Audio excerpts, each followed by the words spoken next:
بسم اللہ الرحمن الرحیم۔ السلام علیکم ورحمۃ اللہ وبرکاتہ۔ جزا اللہ عنا محمد اللہ و اہلہ۔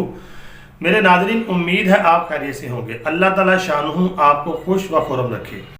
میرے ناظرین، آج کی جو میری دوسری ویڈیو ہے اس کا ٹائٹل اور موضوع یہ ہے کہ دریائے فرات پر 100 میں سے جو 99 لوگ مارے جائیں گے تو اس میں سے کتنے لوگ بچیں گے دنیا میں، یا ایک خطے میں لوگ بچیں گے۔ آج اس کو ڈسکس کریں گے۔ پہلے میں آپ کے سامنے وہ حدیث پاک پیش کرتا ہوں جس میں ذکر ہے کہ یعنی کہ جب جنگ ہوگی تو 99 لوگ مارے جائیں گے۔ تو اس کو ڈسکس کریں گے، کیا پوری دنیا کے لوگوں میں سے 99 لوگ مارے جائیں گے کہ اپنا صرف جہاں پہ جنگ ہو رہی ہوگی۔ آج اس کو ڈسکس کرتے ہیں۔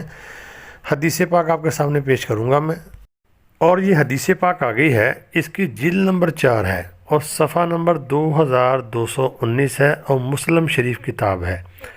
حضرت ابو ہریرہ رضی اللہ تعالی عنہ سے روایت ہے کہ آپ صلی اللہ علیہ وسلم نے فرمایا، حضرت ابو ہریرہ راوی ہیں، نبی پاک صلی اللہ علیہ وسلم نے فرمایا کہ قیامت جو ہے اس وقت تک نہیں آئے گی جب تک کہ دریائے فرات سے سونے کا پہاڑ نہ نکل آئے اور اس کے اوپر جنگ کریں گے لوگ۔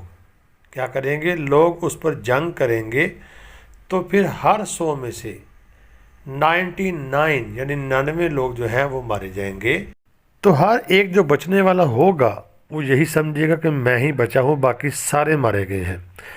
تو میرے ناظرین، اس کے اوپر میں نے پہلے بھی ویڈیو بنائی ہے، لیکن آج میں آپ کو اس کو دوسرے اینگل سے ڈسکس کروں گا اور ڈی کوڈ کروں گا، جو میری ویڈیو کا ٹائٹل اور موضوع بھی ہے کہ جو 99 لوگ حدیث میں ذکر ہے، یا آپ نے حدیث پڑھ لی ہے، اللہ کے رسول فرما رہے ہیں کہ ہر 100 میں سے 99، مثال کے طور پر اگر 100 بندہ ہے تو 99 مارے گا تو پیچھے کتنے بچے؟ ایک۔ اگر 1000 ہے اس کے 99 آپ بنا لے کتنے بنتے ہیں۔ تو اسی طرح 1,00,000 میں سے اگر 99 لوگ مارے جائیں تو صرف بچ کے 1000۔ 1 کروڑ میں سے بچ کے صرف اور صرف 1,00,000۔ تو اب یہ سوال یہ پیدا ہوتا ہے، یہ جو 99 لوگ مارے جائیں گے یہ پوری دنیا میں مارے جائیں گے یا جہاں پہ جنگ ہو رہی ہوگی؟ اور دوسرا سوال یہ بھی ہے کہ جو یہ جنگ لگے گی اس میں کون کون سے ملک شامل ہوں گے؟ تو میرے ناظرین، اس کو ڈسکس کرتے ہیں۔ تو پہلی بات یہ ہے کہ یہ جب جنگ ہوگی تو یہ دریائے فرات والے یعنی کہ سائڈ پر ہوگی۔ فرات جو دریا ہے یہ بہت لمبا ہے، یہ ترکی والی سائڈ سے کہیں سے آتا ہے، اور ترکی سے جب نیچے آتا ہے تو یہ شام میں داخل ہو جاتا ہے، شام سے پھر یہ عراق میں داخل ہوتا ہے، اور عراق کے یعنی کہ درمیان سے ہوتا ہوا عراق کا جو علاقہ ہے فلوجہ اور کربلا، وہاں سے ہوتا ہوا یہ نیچے کو آتا ہے۔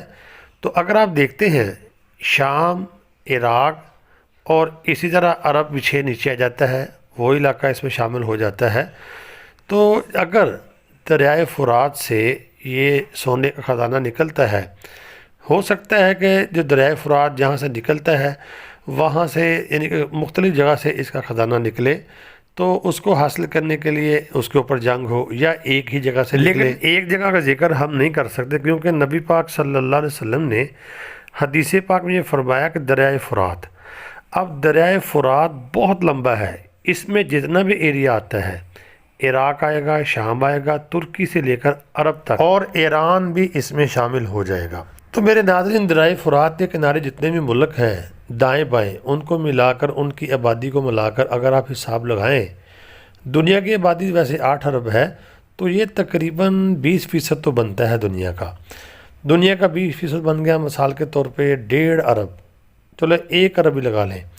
میں کہتا ہوں 1 ارب نہیں، آپ کم لگائیں تو 1 ارب دنیا اگر اس خزانے کو حاصل کرنے کے لیے یعنی کہ جو ان کی حکومتیں جائیں گی تو ان کی فوجی بھی ظاہری بات وہاں پہ مریں گے اور عوام بھی، تو 100 کروڑ بندہ اگر اس جنگ میں شامل ہو گیا تو صرف 1 کروڑ لوگ وہاں بچیں گے، باقی 99 کروڑ بندے جو وہ مارے جائیں گے۔ تو اس کے ساتھ ساتھ آپ کو پتہ ہے ملحمۃ العظمیٰ بھی چل رہی ہوگی، اور وائرس ہیں، یعنی طرح طرح کی بیماریاں ہیں۔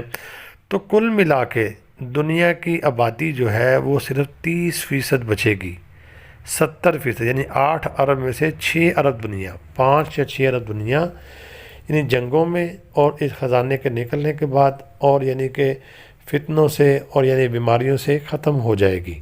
اب ہوگی کب یہ اللہ کو پتہ ہے اور یہ اللہ بہتر جانتے ہیں، لیکن یہ ہونا ضرور ہے جو حدیثوں میں ہمیں یعنی کہ نبی پاک صلی اللہ علیہ وسلم نے بتایا ہے۔ تو امید ہے آپ کو ویڈیو سمجھ آ گئی ہوگی۔ ویڈیو کو آگے شیئر لازمی کرنا، کمنٹ لازمی کرنا، دعاؤں میں ضرور یاد رکھنا۔ السلام علیکم ورحمۃ اللہ۔